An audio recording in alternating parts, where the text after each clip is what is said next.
Pessoal, dia 7 de outubro eu quero ver você lá na CDL de Vila Velha para nossa super revisão de véspera com a equipe aí do Vale Concurso. Eu estarei lá e quero ver você lá também para a gente passar tudo ali dentro do direito penal e algumas leis extravagantes, tudo de acordo com a IBAD. Com certeza vamos ver muitas questões que aparecerão na sua prova no domingo. Você que se prepara para a Polícia Penal do Espírito Santo não pode deixar de estar conosco na nossa grande revisão no sábado que antecede aí a nossa prova. Teremos 10 horas aproximadamente de conteúdo. Eu, com língua portuguesa e redação, darei dicas essenciais e muito importantes para a sua aprovação. Que é a nossa super revisão de véspera para a Polícia Penal do Espírito Santo, que acontecerá na CDL de Vila Velha, das 8 às 18, no dia 7 de outubro. É isso mesmo, no sabadão, o dia todo de muita revisão. Todos os professores estarão presentes nessa revisão, levando as apostas finais para a sua prova do domingo. A gente levando uma ou duas questõezinhas a mais e colocando vocês nas vagas, estamos extremamente satisfeitos. Para você chegar afiadíssimo no domingo. Eu tenho um convite para você. Dia 7 de outubro será a nossa revisão de véspera, o nosso grande aulão na CDL de Vila Velha, e você é o nosso convidado. Se você quer passar a véspera de prova cercado de conteúdo de qualidade com os professores do Vale Concurso, não perca tempo. Adquire aí o seu passaporte. Então venha participar conosco, nós estamos aí aguardando vocês, mas não perca tempo porque os ingressos são limitados. Olá pessoal, aqui é o professor Pedro Furbino da matéria de informática. Não perca o aulão, a oportunidade de você estar tirando dúvidas com os professores presencialmente, alinhando informações, coletando mais conhecimento essencial para a sua prova. Aguardo vocês lá. Galera, então é isso aí. Não perca a oportunidade, o recado já foi dado. O Vale Concurso com toda a sua equipe estará lá na CDL de Vila Velha no sábado. São 10 horas aí de revisão presencial para você com todo o conteúdo do seu edital. Preparar lá presencialmente para chegar no domingo, reta final da prova aí, né, nos momentos finais da prova, para gabaritar geral. Aguardo você, tamo junto, rumo à aprovação. Aqui vale a pena. Valeu! Fala galera, seja bem-vindo aqui ao canal do Vale Concursos, prazer estar com vocês aí. Vamos junto, rumo à aprovação nessa Polícia Penal, nessas nossas apostas finais. Agora, sobre direitos humanos, você que ainda não viu o vídeo sobre a legislação, passa lá no canal aqui, né, você já está aqui, claro. Fiz lá Lei de Execução Penal, interceptação telefônica, a Lei 46, tortura, racismo, dentre outros aí, bacana? Hoje nós vamos falar sobre direitos humanos e tentar trazer mais uns outros pontos cruciais aqui para você. Bacana? Então, os direitos humanos, ele veio meio subjetivo, algumas doutrinas. A banca não trouxe especificamente um tratado internacional, mas trouxe termos, coisas que aparecem em alguns tratados, né? Então, o objetivo aqui desse vídeo é justamente, como o próprio nome diz, apostas finais. E que tem a maior possibilidade. Então, agora também tentei, assim como o vídeo que eu fiz anteriormente, tentei me colocar um pouco aqui prazos, competências, dentre outros fatores importantes aí. Bacana? Deixe seu like aí, muito obrigado. Você que está inscrito no canal, você que ainda não é inscrito, se inscreve aí. Vídeos gratuitos para você. Lembrando que o Vale Concurso vai fazer a correção da prova. Então você que saiu aí, manda aí a prova para a equipe do Vale Concurso. A prova, né? Para a gente tentar corrigir aí, analisar se cabe algum recurso ou não. E o Vale Concurso estará em Vila Velha, no grande aulão, no sábado anterior à prova. Então, no sabadão aí, vai estar com toda a equipe do Vale Concurso. Para você que ainda não adquiriu, eu não sei se ainda tem, né, o ingresso, mas caso você, né, queira, é só apontar a câmera do telefone aí, do celular, para esse QR Code, ou então clicar aqui na descrição do vídeo. Você também encontra aí o aulão. Tá mais de 200 pessoas confirmadas já. Vai ser muito bacana, os professores vão passar muitas dicas interessantes lá para você. Para pegar um pouco mais. Já pensou umas 3 questões de prova, você consegue arrancar ali? Bom demais, né? Tomara que seja até mais. Tomara que você consiga levar o máximo de conhecimento possível para essa retinha final aí. Bacana? Bora lá então, galera.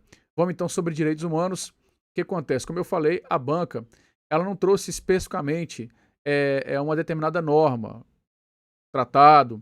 Então, assim, eu vi muita gente estudando DUDH para esse concurso. Pode cair? Até pode. Mas dependendo da situação, do jeito que cair em prova, no meu ponto de vista, seria passível de recurso.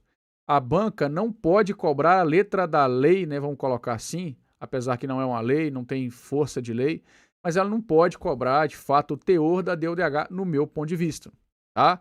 Acontece muito de bancas cobrarem coisas que não estão na prova, a pessoa recorre e a banca não aceita. Uma coisa é ser passível de recurso, outra coisa é a banca aceitar. Acontece muito isso. Mas, enfim, ela pode cobrar ali, talvez, a parte histórica da DUDH. Se ela fala ou não sobre determinada coisa, o ano da sua criação, 1948, talvez isso ela poderia procurar, né? Ela poderia cobrar. Ela não tem ela não tem força vinculante, né? Ela não é um tratado internacional, então é muito conhecido soft law, né? Aquela norma mais branda, que não gera obrigação de fazer, apesar que existe uma parte da doutrina que entende sim que ela gera obrigação, que ela é positivada ali, mas é uma parte pequena, tá? A maior parte entende que ela não é um tratado, não traz obrigação de fazer, apesar da sua grande importância.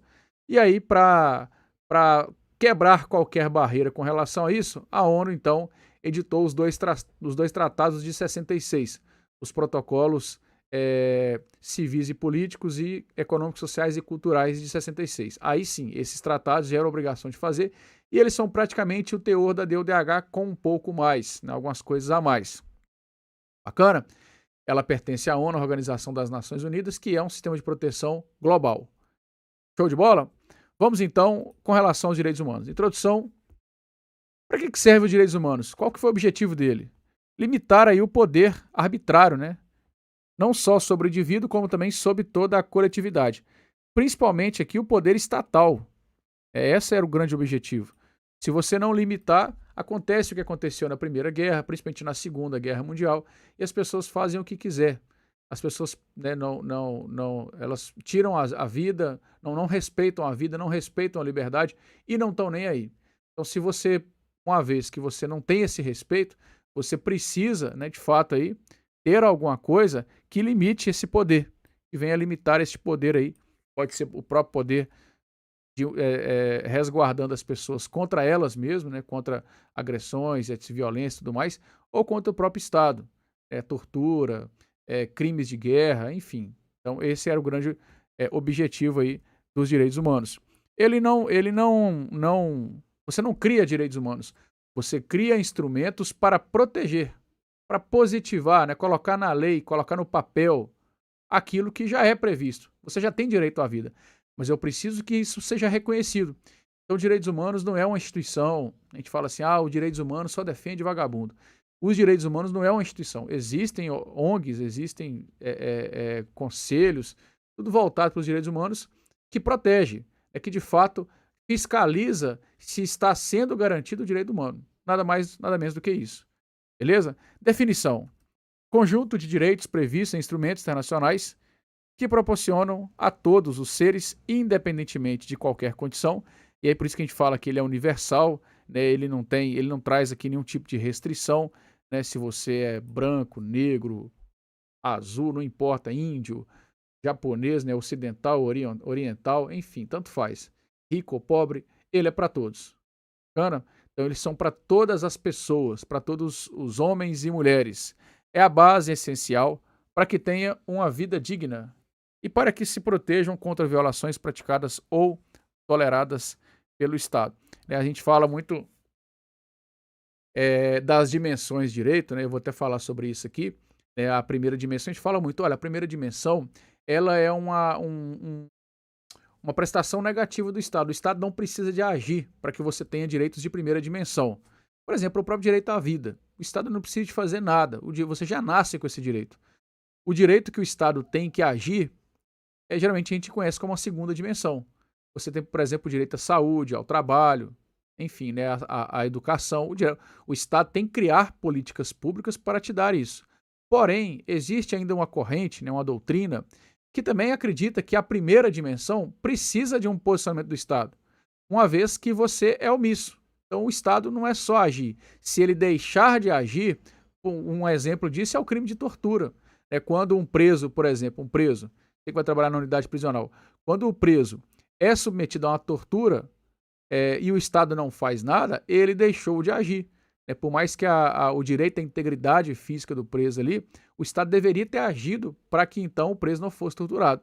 Deu para entender? Então, assim, isso já caiu em prova, né? Mas geralmente esses temas são mais cobrados em prova de nível superior, principalmente da carreira de direito.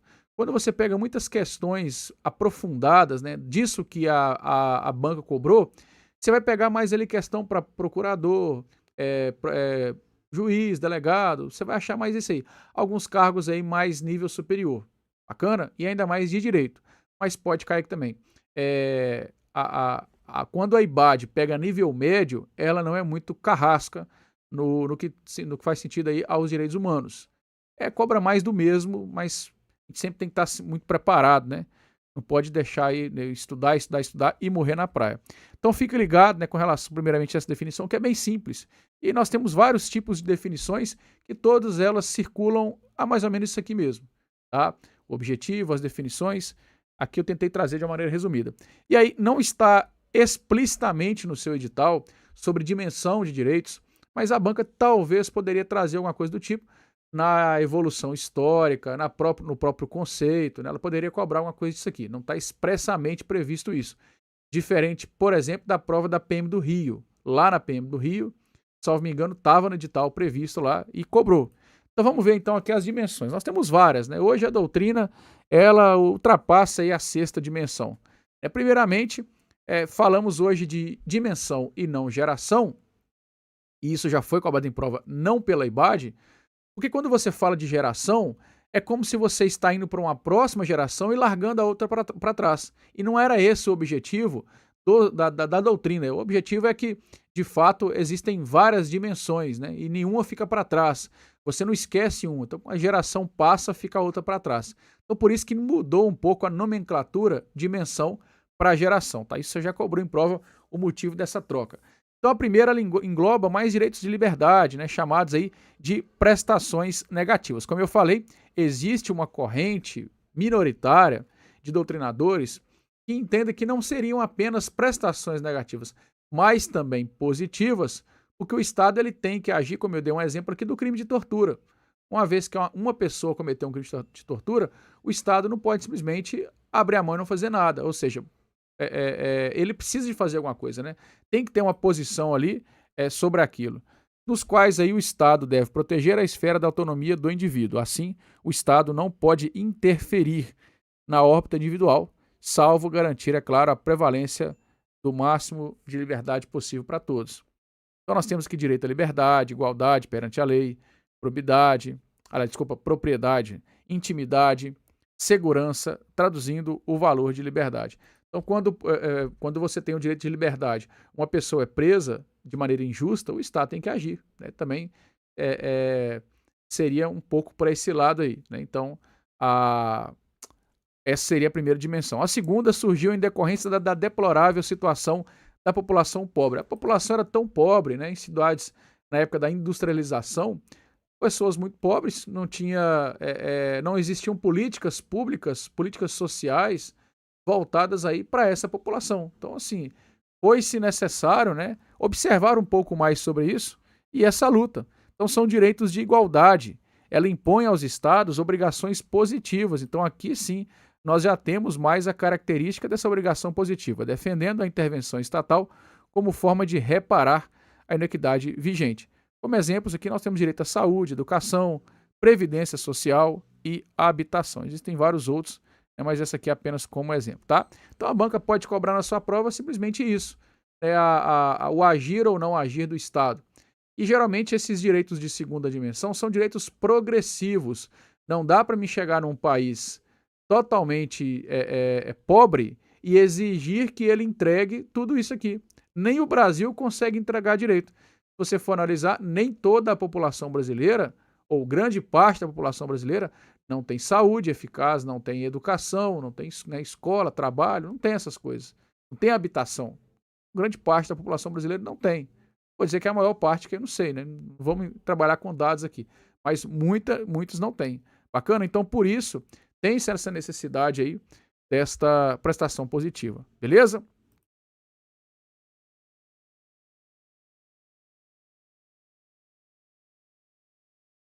Bacana. Classificação dos direitos humanos. A banca trouxe também, né, essas palavras aqui, direitos civis. Então, por isso que eu estou te falando. Dependendo da situação, ela pode perguntar, por exemplo, se a DUDH aborda direitos civis, aborda direitos políticos. E sim, né, a gente chama de direitos de primeira e segunda dimensão, a DUDH aborda. Assim como o PAC São José da Costa Rica. Porém, a CAD, né, a Convenção Americana de Direitos Humanos, ou, melhor dizendo, o PAC São José da Costa Rica, ele aborda, na sua maioria, direitos civis e políticos. Bacana? Então, assim, fizeram um novo protocolo, um protocolo de Buenos Aires, onde lá, na CAD, onde lá eles abordam mais os direitos de segunda dimensão. Então, são coisas que a banca poderia perguntar. Ou seja, por mais que eu não tenha uma norma explícita no edital, isso poderia cobrar. O que eu acho que a banca não poderia cobrar aqui no caso seria, de fato, o teor da CAD, por exemplo, perguntando se pode ou não pena de morte. Tá? Então, assim, eu até trabalhei com isso lá no curso, né? Para quem pegou o material completo, a gente trabalhou, porque você tinha tempo e você tem que ir o mais preparado possível, mas eu acredito que a banca não vai ficar perguntando sobre isso porque não está no edital. A única coisa da CAD que está no edital explicitamente é sobre a comissão e a corte. Aí, com certeza, vai cair uma questão para você na prova aí. Mas voltando aqui à classificação, nós vamos chegar na comissão e corte ainda. São direitos de autonomia, os civis primeiramente, são direitos de autonomia do indivíduo contra interferências indevidas do Estado ou de terceiros. Assim, o conteúdo de tais direitos é relativo à proteção dos atributos da personalidade e dignidade da pessoa humana. Temos aqui direito à vida, integridade física, liberdade, devido processo legal, dentre outros. Direitos políticos, direitos de participação ativa ou passiva na elaboração das decisões políticas e na gestão pública. Então, ou você pode decidir, é uma questão mais direta, uma ação popular, um referendo, um plebiscito, onde você decide, você dá a sua opinião. E também temos a questão do indireto, que é onde você escolhe pessoas para dar, né, para fazer para você, dar opiniões para você, através do voto aí, aonde do sufrágio universal, né, desse voto aí. Então seria basicamente isso. Direito de participar na condução dos assuntos políticos, bem como votar e ser votado, a famosa democracia. Direitos econômicos possuem uma dimensão institucional, baseada no poder estatal, de regulamentar o mercado em vista do interesse público. Temos aí a associação sindical, condições justas e dignas de trabalho. Sociais, prestações positivas, veja bem, né? Sempre aí essa palavra aqui quando você trata de direitos sociais. Por quê? Porque como no próprio exemplo nós temos aqui abaixo, a saúde, a educação, se o Estado não faz, você não tem. Então precisa do agir do Estado, proporcionadas pelo Estado, direta ou indiretamente, que possibilitam melhores condições de vida dos mais fracos, direitos que tendem a realizar a igualização de situações sociais desiguais. Culturais, relacionados à participação do indivíduo na vida cultural de uma comunidade, bem como manutenção do patrimônio histórico, cultural, que concretiza sua identidade e memória. Bacana. Então temos aí essas nomenclaturas. Resolvi trazer aqui. Não dá para ter uma certeza como a IBAT poderia cobrar. Talvez ali o conceito, né? Perguntar, o direito à liberdade, ele está englobado no que aqui? Civil, político, econômico, social ou algo do tipo. Beleza? O direito da educação, mais direitos sociais. O que seria? Direitos econômicos. Então, poderia cair alguma coisa do tipo. Aqui também é bem provável que cair, professor, mas é claro, está previsto no edital de todo tamanho, universalismo e relativismo cultural. Eu achei bacana porque lá na PM do Rio, a banca cobrou controle de convencionalidade e de fato ela caiu isso aí. É o controle interno ali, né? Um controle que mais convém. Não vou adentrar muito porque nem está no edital isso aqui para gente, mas a banca de fato cobrou. Então, universalismo e relativismo provavelmente vai cair também. Uma vez que ela colocou isso aqui, não foi à toa. É um pilar aí, né? Um princípio muito, muito conhecido, né? O direito universal, a própria DUDH traz isso aqui. O direito ele é universal, ele não olha quem, qual, ele é universal, ele é para todos, independente da situação. Então é como se você tivesse uma pirâmide. Você pega aqui, por exemplo, vamos supor, né? No universalismo você tem aqui uma pirâmide, beleza? E aqui você tem os direitos humanos acima de tudo, ok? E aqui você tem situações culturais e assim por diante, né? Situações aí, culturais, situações aí do mais geográfica, podemos dizer assim, para poder definir isso aí. Já no nosso relativismo, é ao contrário, né? É como se isso aqui estivesse acima. Então você tem uma relatividade ali. Espera aí, o direito não é 100% universal. Eu não posso, vamos supor, eu não posso aplicar as mesmas regras no Brasil que é na Índia. Então lá tem todo um costume, né? Tem uma moral, lá é diferente. Né? Vamos colocar, por exemplo, casar com mais de uma pessoa. Né? A mulher casa com 2 homens e vice-versa. O Brasil não pode, inclusive é até crime. Outros países podem. Então isso deve ser respeitado. Então o relativismo seria mais isso, entre vários outros fatores. Tá? Seria então esse relativismo. Então as questões, os aspectos mais de costumes, né, mais territorial, mais geográfico, estão acima. Então, peraí, não é bem assim. Porque se você tratar tudo, né, então o universalismo é como se fosse a regra, o relativismo é a exceção, no pensamento crítico. Né? Ele é uma crítica ao universalismo. Então nós já tínhamos um direito universal, essa universalidade, e aí eu tenho como crítica o relativismo cultural. Bacana? Então seria mais ou menos isso aí. Para os relativistas, a noção de direitos está relacionada ao sistema político, econômico, cultural, social e moral, vigente em determinada sociedade. Cada cultura possui seu próprio discurso acerca dos direitos fundamentais, né, os direitos mais internos, que está relacionado às específicas circunstâncias culturais e históricas de cada sociedade. Então seria isso aí que eu queria falar com vocês sobre o relativismo, sobre o universalismo e relativismo. E aí nós temos as espécies de sistema internacional. Né?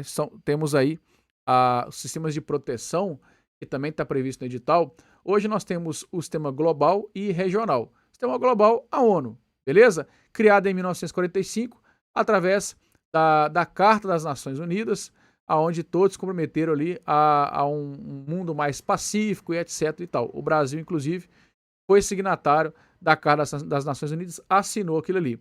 Posteriormente, em 1948, tivemos então a edição do primeiro documento, e até hoje o mais importante, vamos dizer assim, da ONU, da DUDH, Declaração Universal de Direitos Humanos, e tiraram a nomenclatura homem e colocaram humanos, porque direito é para todos. Então, para de fato derrubar isso aí, que é só para o homem, né? Vamos colocar assim, apesar que dá para entender que é direito de todos, mas esse termo direitos dos homens, ele vai sendo um pouco retirado da doutrina também, para a gente entender um pouco mais direitos humanos e não, né, por ser de homens e mulheres. E aí temos os sistemas regionais. O mais falado em prova é o nosso, que é a OEA, Organização dos Estados Americanos. Além da OEA, né, que é nas Américas, nós temos ainda o sistema africano e europeu. Bacana? Africano, europeu e interamericano. São esses 3 aí. Não existe ainda algum sistema árabe ou asiático, nós não temos, tá? Interamericano, europeu e africano. Então são 4 sistemas de proteção. E aí o europeu é o mais antigo, o africano é o mais novo. Beleza? O europeu mais antigo, o africano mais novo aí. No que diz sentido à sua criação, podemos dizer assim. Tá? O documento mais importante da OEA seria de fato a CAD, Convenção Americana de Direitos Humanos, Pacto São José, Costa Rica. É o documento aí mais importante. E também não está caindo a sua prova em sua totalidade. Está caindo apenas esses 2 aqui, ó, comissão e corte. Então trouxe um mapinha bem rápido para você aqui entender o que é comissão e o que é corte. A comissão, ela é composta por comissionários. Ela tem uma limitação, podemos dizer assim. Ela não tem um poder jurisdicional. Isso fica a cargo da corte. Então, por isso, a corte é mais difícil de ser acessada. Não é qualquer pessoa que pode acessar a corte. Então, a gente consegue perceber isso aqui fácil nesse desenho. Então, a comissão, composta por 7 membros, também conhecidos como comissionários, tá? Enquanto a corte também são 7, mas são juízes, ok? O mandato aqui, bem diferente, enquanto um é 4 anos, o outro é 6. Admitida aqui a recondução. Aqui temos natureza administrativa e aqui um duplo caráter ou dupla natureza. Ele pode ser jurisdicional ou quando o caráter consultivo pode acontecer também, ok? E aí, aqui busca solucionar conflitos de uma forma menos gravosa e resolver pendências de uma maneira mais branda. É como se fosse uma audiência de conciliação. Então, peraí, vamos evitar o judiciário, vamos tentar aqui, né, resolver essa situação aqui de uma maneira mais amigável. E aí, quem pode acessar a comissão? Temos então qualquer pessoa, grupo de pessoas e entidade não governamental, desde que presente ao menos em um estado da OEA. Então seriam essas aí que podem acessar. O que poderia cair na sua prova aqui? Mudar alguma coisa e colocar até mesmo uma entidade não governamental independente do local. Então tem que ser uma aqui que esteja presente em menos um estado aí da OEA. Bacana? Então seria isso a comissão. Então a comissão ela é mais fácil. Eu estou tendo uma violação de direitos humanos, eu posso acessar a comissão? Tranquilo. Ou eu mesmo ou um grupo de pessoas, até mesmo aí uma ONG. Já a corte é mais difícil. Então aqui é apenas o estado parte, que é o país, e a própria comissão. Então eu não posso, né, eu, Breno Fraga, não posso encaminhar uma demanda para a corte. Eu tenho que encaminhar para a comissão, ela vai fazer uma análise, fazer um filtro e mandar para a corte. Bacana? O quórum para deliberação aí é de 5 juízes, tá? 5 juízes aí.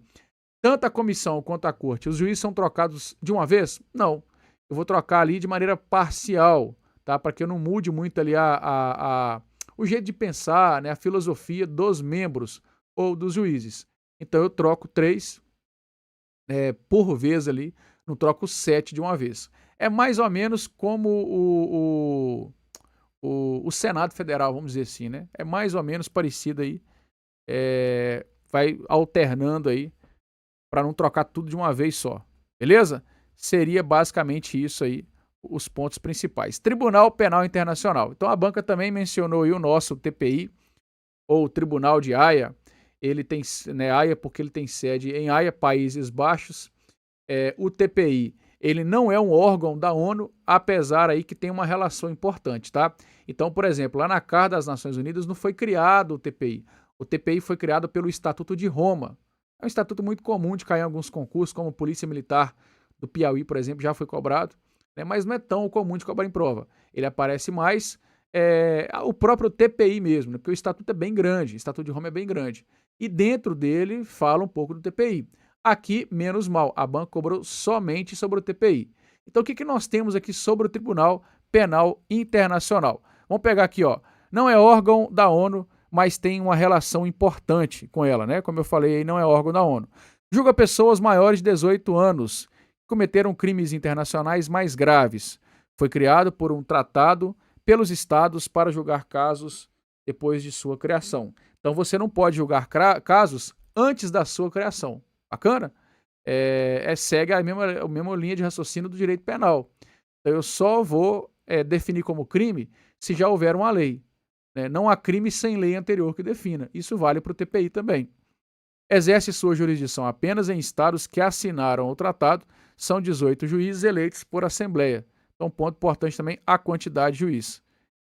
Os crimes da competência do TPI não prescrevem. Então ele vai um pouco além da Constituição, porque a Constituição Federal, ela fala quais são os crimes imprescritíveis. Mas e aí, professor? Então significa que um crime contra a humanidade, por exemplo, que é imprescritível perante o TPI, está contrariando a Constituição? Está trazendo mais direitos, né, para a sociedade, para o mundo, de certa forma. Então, assim, tem uma diferençazinha aí, né, com relação à Constituição, apesar que nós não temos ainda um posicionamento firme, né, do STF com relação a não aplicar o TPI, até porque o Brasil ele aderiu e ele é signatário do TPI, do Estatuto de Roma. Então, que crimes podem investigar e julgar aí o TPI? Genocídio, crimes de guerra, crimes contra a humanidade e crimes de agressão que o Estado usa para invadir outro território. Tá? Esse foi definido posteriormente. A sede do TPI é em Haia, nos Países Baixos, tem a função de processar e julgar os mais graves crimes internacionais. Tem como princípio complementariedade. Na verdade, assim, qualquer tribunal tem como princípio isso aqui. Então ele sempre vai respeitar a soberania internacional, pois compete primeiro ao Estado julgar os seus crimes. Inclusive, dos requisitos importantes para acessar a corte. Espera aí, você está me trazendo uma denúncia aqui para a corte. Você já procurou resolver essa pendência lá no Brasil? Isso acontece muito no direito administrativo. Vamos colocar que você é policial penal, tem direito a um adicional noturno, mas não está ganhando. Aí você procura a justiça, fala, poxa, olha, eu tenho direito a um adicional noturno, mas não estou ganhando. O juiz vai dizer assim, você procurou primeiro a Sejus para te pagar? Não procurei não. Então, peraí. Então, primeiro esgota a esfera interna, esgota ali a parte administrativa, para depois você vir aqui. Aí você vai lá e faz um pedido, né, para que pague adicional noturno. O chefe vai lá, a direção, quem seja lá, nega, a autoridade competente nega, aí beleza, você esgotou. Você tentou tudo quanto é recurso, não deu certo, vou para a justiça. Então seria mais ou menos isso aqui também. Você tem uma violação dentro do Brasil, você procurou resolver isso dentro do Brasil? Não. Então para por aí. Porque nós temos como princípio nós estamos aqui para complementar. Nós não estamos aqui para ser um tribunal diferente. Temos o tribunal, assim, de certa forma ele é diferente, mas não nesse sentido. Estamos aqui para complementar. Continua buscando lá o direito na esfera interna do seu país. Não deu certo, vem para cá. Cooperação internacional, dependência que ele precisa dos demais estados para cumprir a sua missão. Quais são as penas aplicadas? Temos a pena de prisão até o limite máximo de 30 anos, pena de prisão perpétua, de multa e de perda de produtos, bens e haveres provenientes, direta ou indiretamente, do crime, sem prejuízo dos direitos de terceiros que tenham agido de boa fé. Então aqui nós temos mais uma vez algo contrário à Constituição. A Constituição ela veda penas de caráter perpétuo, o TPI aceita. O que nós não podemos aqui é pena de morte. Aqui não traz nada sobre pena de morte, tá? A pena de morte ela é citada na CAD, por exemplo, no Pacto Costa Rica. Lá fala que os países que têm podem continuar, desde que seja crimes mais graves. Se você tirou, não pode voltar. Aqui não fala nada sobre isso, não. Então nós não temos pena de morte. E no Brasil é admitida em caso de guerra declarada, né? Então temos essa diferença da prisão perpétua, que o Brasil não aceita, e a pena de morte ela não cita nada sobre algum tipo de pena de morte. Processo de incorporação dos tratados internacionais de direitos humanos. Aqui também é questão de prova mesmo. Aqui vai cair uma questão. Então eu tenho um tratado internacional. Como é que eu faço para incorporar ele dentro do Brasil? O Brasil foi lá e assinou, aceitou, né? Aceitou a lampinha aqui, quase que eu arranco ela. Aceitou, aqui o ar estragou e hoje o calor tá demais aqui. Mas vamos lá. O Brasil aceitou, aderiu àquele tratado. Como é que funciona o processo de incorporação? E qual equivalência, né? Qual é a força jurídica que isso tem dentro do nosso ordenamento jurídico interno? Então, primeiramente, a gente faz a celebração do Tratado Internacional. Vai alguém lá e faz essa celebração de acordo aí do tratado. Em segunda fase, o tratado ele passa por uma aprovação do legislativo, ou seja, das duas casas, né? Aí ele pode seguir de duas maneiras aqui. Ele pode seguir pela regra geral, que é maioria simples, e aí nós vamos ter uma paridade desse tratado com normativa com a lei ordinária, tá? Ele vai ter uma paridade com a lei ordinária.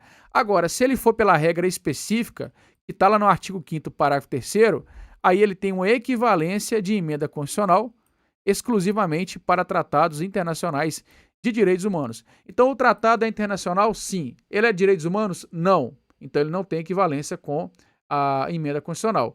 Ele é de direitos humanos? Sim. Foi aprovado conforme o artigo 5º, parágrafo 3º? Sim, né? Onde passa nas duas casas e etc. Aí, beleza, ele tem, então, essa equivalência. Depois, uma vez que ele é aprovado no Legislativo, na Câmara de Deputados e Senado Federal, ele vai, então, para o presidente da República. Aqui, o que o presidente pode fazer? No plano internacional, ele faz a ratificação, pronto. Né? O depósito aqui do documento aprovado pelo Legislativo. Então, aqui no plano internacional, beleza, o Brasil já está obrigado a cumprir. Ele celebrou e aí ele aceitou, né? Aprovou e aceitou. Agora, num plano interno, aí é necessário o decreto, que tem aqui 3 efeitos. Nós temos aqui a promulgação do Tratado Internacional, publicação oficial do seu texto e a executoriedade do ato internacional, que somente a partir desse momento passa a vincular e obrigar no plano de direito positivo interno. Ou seja, aí sim, todos nós somos obrigados a cumprir. Que é o que aconteceu, por exemplo, a própria CAD. Então, hoje ela é um decreto, né, tem um decreto e gera obrigação de cumprir, tanto no plano interno, quanto externo, quanto na internacional, para essa incorporação aí. Então, aqui, o artigo 5º, parágrafo 3º, diz o seguinte: os tratados e convenções internacionais sobre direitos humanos, apenas sobre direitos humanos, tá? Se for tratado internacional que não fala sobre direitos humanos, esquece isso aqui, não segue essa regra. Se forem aprovados em cada casa do Congresso, ou seja, passa na Câmara, passa no Senado. Em 2 turnos, ou seja, passa 2 vezes. Vai na Câmara, volta no Senado. Vai na Câmara, volta no Senado.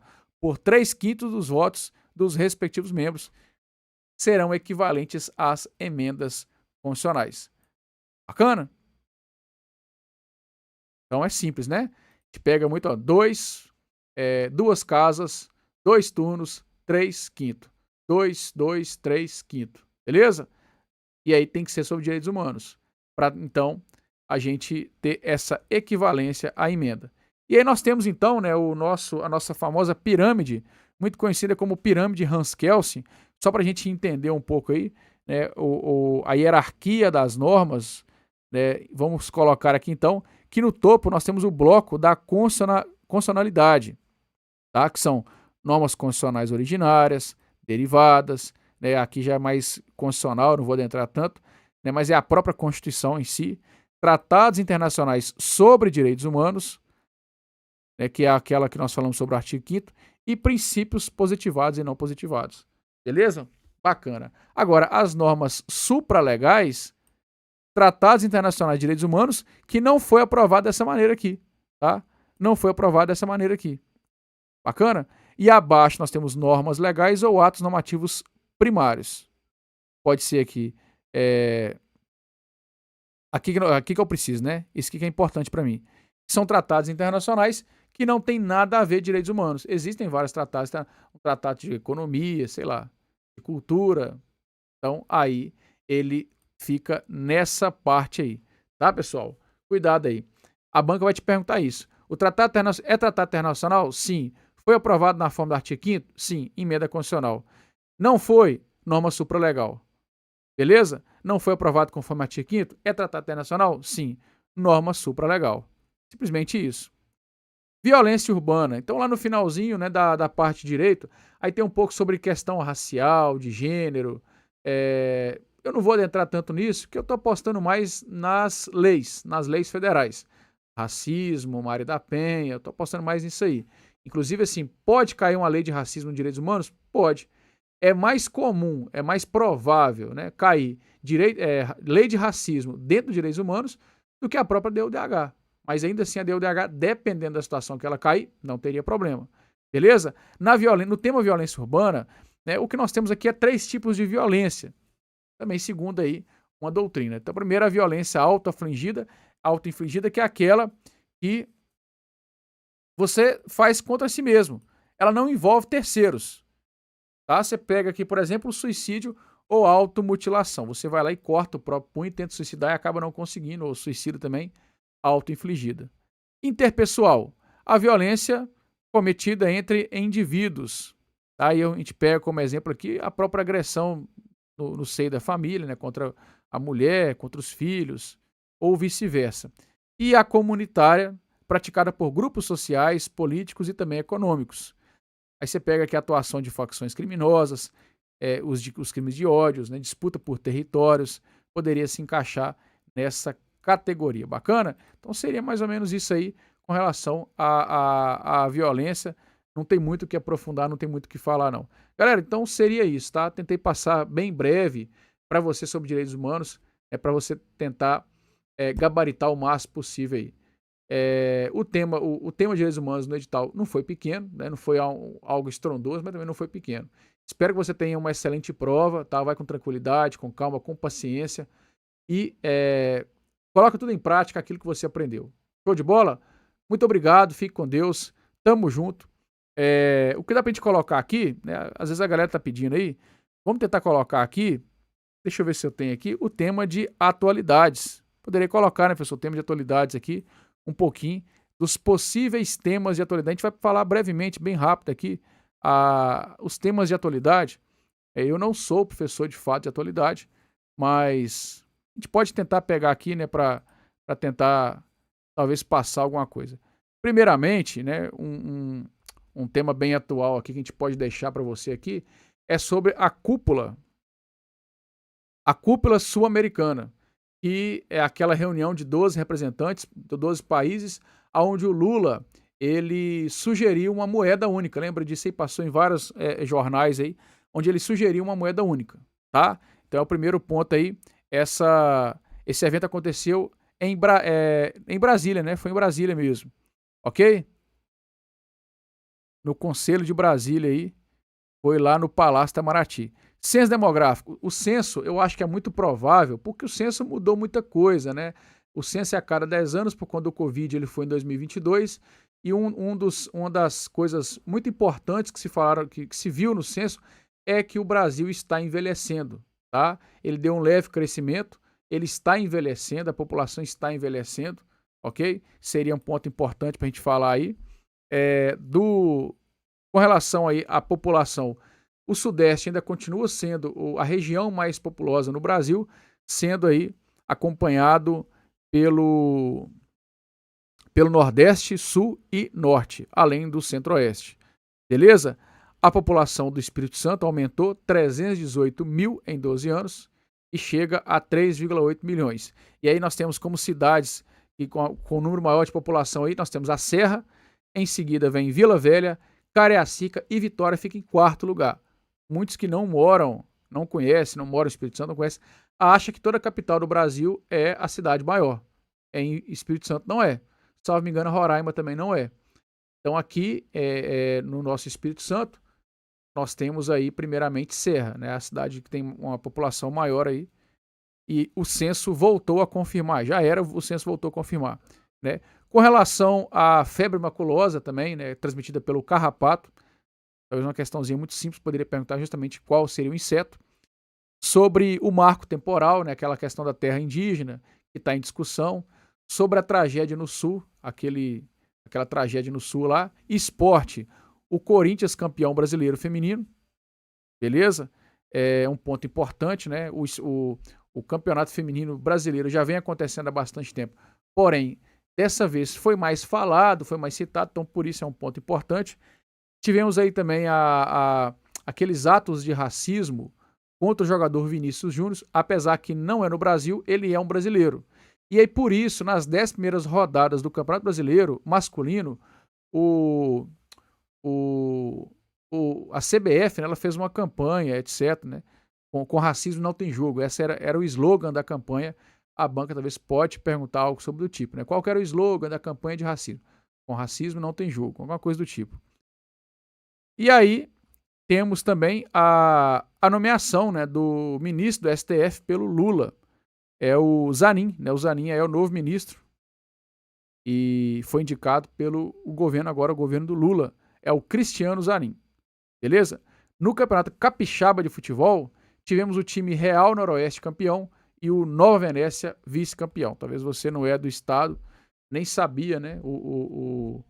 Já tinha terminado aí. Na verdade, assim, o Campeonato Capixaba, ele não é um campeonato muito famoso, não é um campeonato de grandes times, como você pega no Rio, São Paulo, um pouquinho ali do Rio Grande do Sul, o Minas Gerais, alguns estados do Nordeste, mas ainda assim poderia cair na sua prova. Ele é muito comentado. Você pega muitos capixabas, torcem para times cariocas, paulistas. Você pega a divisa um pouquinho ali de times de Minas, mas existem, né, grandes times também no estado do Espírito Santo. E aí tivemos o campeonato aí. O campeonato acho que é pouco provável. Mas tentei levar mais além, vai que a banca cobra, né? E no mais é isso aí, pessoal. Agradeço a vocês, tá? O QR Code está aqui, né? Onde tá aqui? Tá para cá, né? Tá aqui, ó, QR Code, aponta a câmera do celular. São poucas vagas para esse aulão aí. Se você não conseguiu, né? Se tiver dizendo aí que o ingresso está esgotado, infelizmente acabou, não tem lugar, né? A gente nem pode, o Vale Concurso nem pode deixar pessoas em pé lá. É uma norma do local lá, todo mundo sentado. Então, se você ainda não adquiriu, corre lá. E se tiver, é poucas vagas, tá, pessoal? Vai ser casa cheia, vai ser muita gente lá acompanhando o nosso aulão. Grande abraço a você, sucesso, viu? Não chega atrasado, tá? Sai mais cedo de casa, direitinho, tranquilo, não vacila, não joga tudo pro ar por conta de um trânsito, né? Um vacilo seu aí. Tamo junto, grande abraço, fique com Deus. Deixa o like aí, ajuda aí, deixa o like, né? Ajuda demais o canal. Tamo junto aqui, vale a pena. Valeu! Pessoal, dia 7 de outubro eu quero ver você lá na CDL de Vila Velha para nossa super revisão de véspera com a equipe aí do Vale Concurso. Eu estarei lá e quero ver você lá também pra gente passar tudo ali dentro do direito penal e algumas leis extravagantes, tudo de acordo com a IBAD. Com certeza vamos ver muitas questões que aparecerão na sua prova no domingo. Você que se prepara para a Polícia Penal do Espírito Santo não pode deixar de estar conosco na nossa grande revisão no sábado que antecede aí a nossa prova. Teremos 10 horas aproximadamente de conteúdo. Eu, com língua portuguesa e redação, darei dicas essenciais e muito importantes para a sua aprovação. Que é a nossa super revisão de véspera para a Polícia Penal do Espírito Santo, que acontecerá na CDL de Vila Velha, das 8 às 18, no dia 7 de outubro. É isso mesmo, no sabadão, o dia todo de muita revisão. Todos os professores estarão presentes nessa revisão, levando as apostas finais para a sua prova do domingo. A gente levando uma ou duas questõezinhas a mais e colocando vocês nas vagas, estamos extremamente satisfeitos. Para você chegar afiadíssimo no domingo. Eu tenho um convite para você. Dia 7 de outubro será a nossa revisão de véspera, o nosso grande aulão na CDL de Vila Velha, e você é o nosso convidado. Se você quer passar a véspera de prova cercado de conteúdo de qualidade com os professores do Vale Concurso, não perca tempo. Adquire aí o seu passaporte. Então venha participar conosco, nós estamos aí aguardando vocês, mas não perca tempo porque os ingressos são limitados. Olá pessoal, aqui é o professor Pedro Furbino da matéria de informática. Não perca o aulão, a oportunidade de você estar tirando dúvidas com os professores presencialmente, alinhando informações, coletando mais conhecimento essencial para a sua prova. Aguardo vocês lá. Galera, então é isso aí. Não perca a oportunidade, o recado já foi dado. O Vale Concurso com toda a sua equipe estará lá na CDL de Vila Velha no sábado. São 10 horas aí de revisão presencial para você com todo o conteúdo do seu edital. Preparar lá presencialmente para chegar no domingo, reta final da prova aí, né, nos momentos finais da prova, para gabaritar geral. Aguardo você, tamo junto, rumo à aprovação. Aqui vale a pena. Valeu!